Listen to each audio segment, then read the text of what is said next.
ସେ ତ phone pay ମାଧ୍ୟମରେ କରିବା ବାକି ଟ୍ରାନ୍ସଫର ନହେଲେ ଆକାଉଣ୍ଟ ନମ୍ବର ହିଁ ପଠାଉଛନ୍ତି।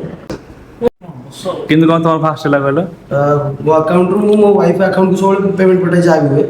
ତ ଏବେ ରିସେଣ୍ଟଲି 3-4 ଦିନ ତଳେ ଗୋଟେ ମେସେଜ ଆସିଥିଲା, ସେଥିପାଇଁ ମୁଁ ସାଇବର ଥାନାର ସାରା ନେଲି। ଏଇ ମେସେଜଟା ଆସିଥିଲା। 193 କଲ୍ କରିଥିଲେ? ହଁ 193 କଲ୍ କରିଥିଲେ ନା କ'ଣ? କେଉଁ ନମ୍ବରରୁ କଲ୍ ଆସିନି, ଆମେ ଆକାଉଣ୍ଟ ଚେକ୍ ମୋତେ ସେ ପେମେଣ୍ଟ ନା ଆପଣ ଜାଣିଲେ କି ଜାଗାଟା? ଗୋଟେ ମେସେଜ ଆସିଥିଲା SBI ତରଫରୁ ମେସେଜ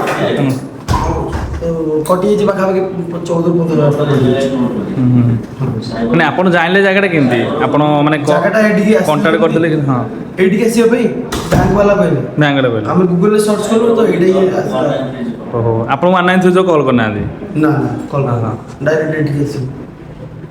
ଆପଣ କ'ଣ କେମିତି ଜାଣିଲେ ଆପଣ ଫ୍ରଡ଼୍ ହେଇଛି କି କ'ଣ? ଫ୍ରଡ୍ ହେଇଛି ମୋତେ ସେ ଆକାଉଣ୍ଟକୁ ପଠେଇଲା ତ କିଛି ପେମେଣ୍ଟ ଆସିଲାନି, ବାଲାନ୍ସ ଜିରୋ ଦେଖିଲା। ମୁଁ କହିଲି ବାଲାନ୍ସ ଜିରୋ, ତ 15,000 ଟଙ୍କା ଥିଲା। ମୁଁ ତାକୁ ଆକାଉଣ୍ଟରୁ ତାକୁ ପଠେଇଲି ଆଉ 3 ଟଙ୍କା 4 ଟଙ୍କା ପଠେଇଲି, ସେଇଟା ବି ଜିରୋ ହେଇଗଲା। ଆକାଉଣ୍ଟ ଚେକ୍ କଲାନି ଜିରୋ ହିଁ ହେଇଗଲା। ତାପରେ ଗୋଟେ ମେସେଜ ଆସିଛି SBIର, ସେ ପୁଣି 26,000 ହୋଲ୍ଡ କରିଦେଇଛି। ମୁଁ ଆଉ କିଛି ଜାଣିନି ଆ ବିଷୟରେ। ତ ଆପଣ ଯଦି କିଛି ଗୋଟେ ଆକାଉଣ୍ଟ ତ ଅଲଗା ୱେବସାଇଟ୍ରେ କିଛି ପ୍ରମୋସନ୍ କରିଥିବେ, ତ ସେଇ ଆକାଉଣ୍ଟ ଯଦି କିଛି ଆମେ ତ ସୋସିଆଲ ମିଡ଼ିଆରେ ଯେହେତୁ ଇନଫ୍ଲୁଏନ୍ସର ସବୁ ଆପ୍ଲିକେସନ୍ର ଆଡ଼ଭର୍ଟାଇଜ୍ କରୁଛୁ, ତ ସେଇ ଆଡ଼ଭାଇସ୍ ଥ୍ରୁ ଯଦି ଆଉ ଜଣେ କିଏ ଗୋଟେ ଲୋକ ଶିକାର ହେଇଥିବ ଫ୍ରଡ଼୍ର, ତ ତାର ଗୋଟେ ଚେନ୍ ସିଷ୍ଟମ୍ ଥିବ, ଆପଣଙ୍କ ଆକାଉଣ୍ଟ ଲିଙ୍କ୍ ଥିବ, କାରଣ ସିଏ ବି ପେମେଣ୍ଟ କରିଥାଏ ଆପଣଙ୍କୁ ଯେହେତୁ ଇନଫ୍ଲୁଏନ୍ସ ପାଇଁ ଆପଣ। ଆମେ ଡାଇରେକ୍ଟ ଆମେ ଗୋଟେ ବ୍ରାଣ୍ଡର ଆଡ଼ଭର୍ଟାଇଜ୍ କରୁଛୁ।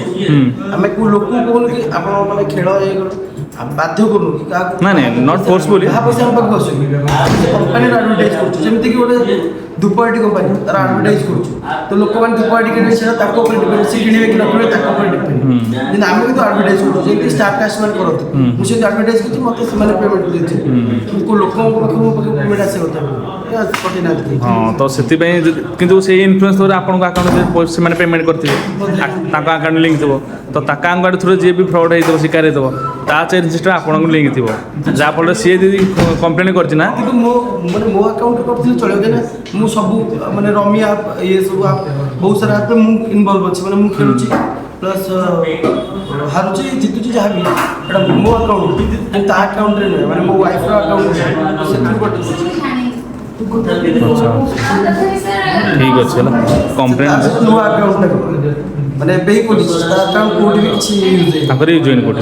ଖାଲି ମୁଁ ଯାହା ପେମେଣ୍ଟ ପଠାଏ ସେ ଖର୍ଚ୍ଚ କରେ, 1,000-2,000 ଏମିତି ପଠାଏ।